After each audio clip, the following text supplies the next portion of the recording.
Simón Sala le sacó un son Elvirita y Rafael le hizo un paseo a Marina.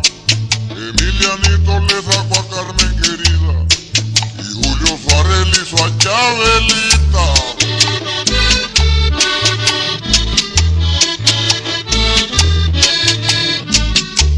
Y Leandro Díaz le hizo a Cecilia una que vive en Urumita. Y Leandro Díaz le hizo a Cecilia una que vive en Urumita.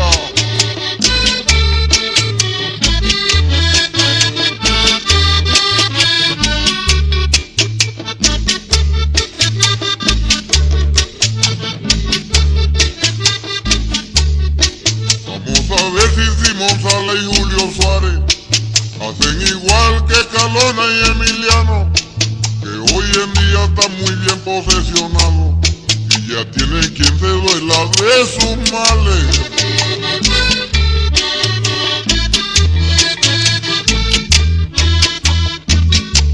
Siquiera ustedes están gozando y a mí no me consuela nadie. Siquiera ustedes están gozando y a mí no me consuela nadie.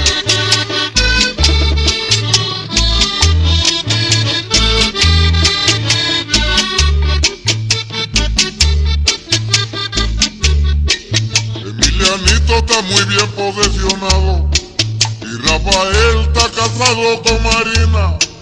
Y Simón Sala y Julio Suárez andan gozando y Leandro Díaz solito en la vida.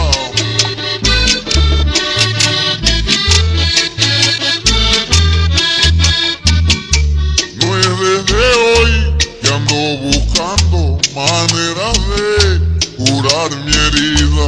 No es desde hoy que ando buscando maneras de curar mi herida.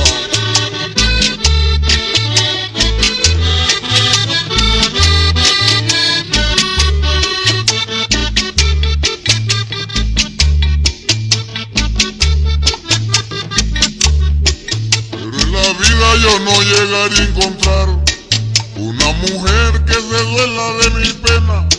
Voy por la vida renegando de este mal, un mal terrible que me condena. Y Leandro Díaz deja de llorar y suspira el día que muera.